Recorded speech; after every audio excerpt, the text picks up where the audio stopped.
चीज़ों को जल्दी याद करना हर कोई चाहता है, स्पेशली स्टूडेंट, क्योंकि जल्दी याद करने से समय की बचत होती है। स्टूडेंट्स को अपनी लाइफ में बहुत से एग्ज़ाम देने होते हैं और एग्ज़ाम देने के लिए उन्हें किताबों में लिखी हुई बातों को याद करना पड़ता है।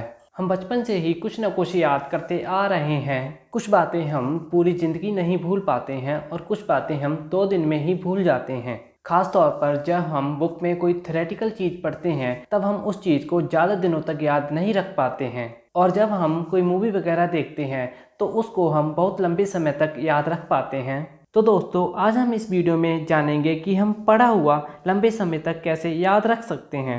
दोस्तों, हर स्टूडेंट यह चाहता है कि जो वह पढ़े उसे याद हो जाए, क्योंकि एग्ज़ाम टाइम में हम बहुत सी चीज़ें भूल जाते हैं जिससे हमारे मार्क्स का काफ़ी नुकसान होता है।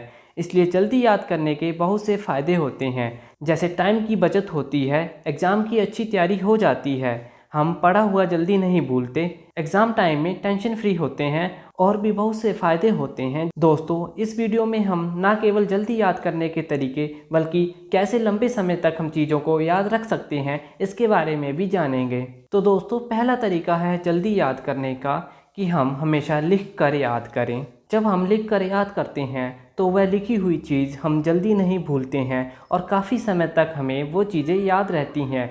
इसलिए याद करते समय हमें अपने साथ एक नोटबुक रखनी चाहिए और जो भी हम याद करते हैं उसे बोल बोल कर लिखें। इससे हमें चीज़ें बहुत जल्दी याद हो जाएंगी और लंबे समय तक याद रहेंगी, और इससे हमारा एक फ़ायदा यह भी होगा कि हमारे नोट्स भी बन जाएंगे। दूसरा तरीका है हमें चीज़ों को पिक्चर की फॉर्म में या फिर डायग्राम की फॉर्म में याद करना चाहिए। दोस्तों, हमने देखा है कि जब हम कोई मूवी देखते हैं तो वह मूवी हमें लंबे समय तक याद रहती है।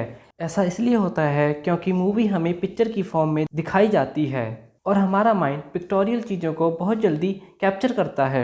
इसलिए दोस्तों, हमें याद करते समय डायग्राम की मदद से या फिर पिक्चर की मदद से याद करना चाहिए, जिससे चीज़ें हमें बहुत जल्दी याद हो जाएंगी और यह चीज़ें लंबे समय तक याद रहेंगी। दोस्तों, तीसरा तरीका है हमें पढ़ने के लिए ऐसी जगह का चयन करना चाहिए जहां पर डिस्टरबेंस ना हो। दोस्तों, ज़रा सोच के देखो, आप किसी ऐसी जगह पर बैठे हो जहां पर बहुत शोर हो रहा है, तो क्या आप कुछ याद कर सकते हो? मेरे अकॉर्डिंग तो बिल्कुल नहीं। और यदि आपसे कुछ याद हो भी गया तो आप उसे बहुत देर तक याद नहीं रख पाओगे और जल्दी भूल जाओगे। मेरे कहने का मतलब यह है कि हमें हमेशा ऐसी जगह पर बैठना चाहिए जहाँ पर कम शोर हो और कोई हमें परेशान ना करे। एकांत जगह में हम चीज़ों को बहुत जल्दी याद कर लेते हैं और वह चीज़ें हमें बहुत देर तक याद रहती हैं। इसलिए हमें हमेशा किसी एकांत जगह पर बैठकर ही पढ़ना चाहिए। चौथा तरीका है पॉइंट्स में याद करें। दोस्तों, जब हम किसी बड़े पैराग्राफ को याद करते हैं तब हमें उस पैराग्राफ के छोटे छोटे पॉइंट्स बना लेने चाहिए। दोस्तों, जब हम कोई चीज़ पॉइंट्स में याद करते हैं तो वो चीज़ हमें बहुत जल्दी याद हो जाती है और लंबे समय तक याद रहती है। और दोस्तों, पॉइंट्स में याद करने का एक फ़ायदा यह होता है कि जब आप पॉइंट्स में याद करते हैं तो आप एग्ज़ाम में भी पॉइंट्स में ही लिख कर आते हैं, और जो आपका पेपर चेक करता है उसे पेपर चेक करने में आसानी होती है और वो आपको अच्छे मार्क्स देता है। तो पांचवा तरीका है, जब हम पढ़ा हुआ याद कर लेते हैं तब हमें पेन और पेपर की मदद से याद किया हुआ किसी को समझाना चाहिए या फिर खुद को समझाना चाहिए।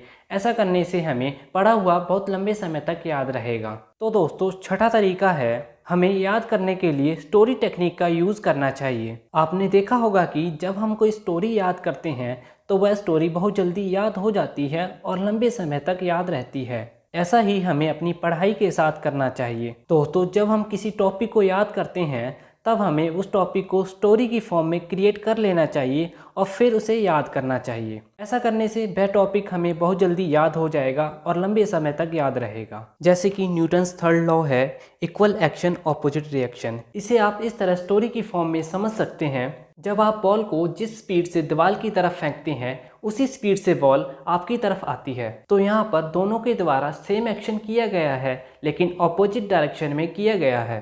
तो सातवां पॉइंट है, हमें हमेशा फ्रेश मूड में पढ़ना चाहिए। हमें पढ़ने के लिए ऐसे टाइम को सिलेक्ट करना चाहिए जिस टाइम हमारा माइंड फ्री हो। इसलिए हमें ज़्यादातर सूर्य उदय के समय पढ़ने की आदत डालनी चाहिए, क्योंकि सबसे ज़्यादा उसी टाइम हमारा माइंड फ्रेश होता है। आपको कभी भी डिप्रेशन में या फिर सिर दर्द के टाइम नहीं पढ़ना चाहिए, क्योंकि ऐसा करने से आपकी प्रॉब्लम्स और बढ़ सकती हैं। इसी सिचुएशन में आपको याद करने में बहुत समय लगेगा और याद किया हुआ जल्दी भूल जाओगे।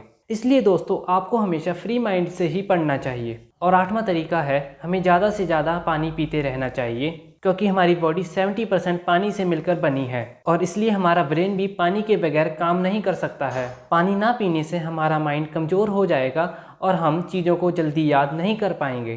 तो दोस्तों 9वां पॉइंट है, हमें अच्छे से सोना चाहिए। हमें कम से कम 7 से 8 घंटे की नींद लेनी चाहिए। दोस्तों अगर हम अच्छे से नहीं सो पाते हैं तो हमारा माइंड फ्रेश नहीं रहेगा। दोस्तों आपने देखा होगा कि जब हम रात को लेट सोते हैं और सुबह को हमें जल्दी उठना होता है तो उस दिन हमारे सर में दर्द होती है। ऐसा इसलिए होता है क्योंकि हमारी नींद पूरी नहीं होती है। नींद ना पूरी करने से आप बीमार भी पड़ सकते हैं और इससे आपकी पढ़ाई पर असर पड़ेगा। इसलिए पहले आपको अपने शरीर पर ध्यान देना चाहिए, क्योंकि यदि आप फिट होगे तो आप चीज़ों को अच्छी तरह से याद कर पाओगे। तो दोस्तों 10वां पॉइंट है, अच्छा और भरपूर भोजन करें। दोस्तों जैसे पानी के बगैर हमारा माइंड कमज़ोर हो जाता है, उसी तरह भरपूर भोजन ना करने से भी हमारा माइंड कमज़ोर हो जाता है। इसलिए दोस्तों आपको अच्छे से भोजन करना चाहिए, तभी आप पढ़ाई अच्छे से कर पाएंगे। तो दोस्तों ये थे कुछ पॉइंट्स जो आपको चीज़ों को जल्दी याद करने में और लंबे समय तक याद रखने में हेल्प करेंगे। तो दोस्तों अगर इस वीडियो ने आपकी थोड़ी भी हेल्प की हो तो प्लीज़ इस वीडियो को लाइक करें और हमारे चैनल को सब्सक्राइब करें।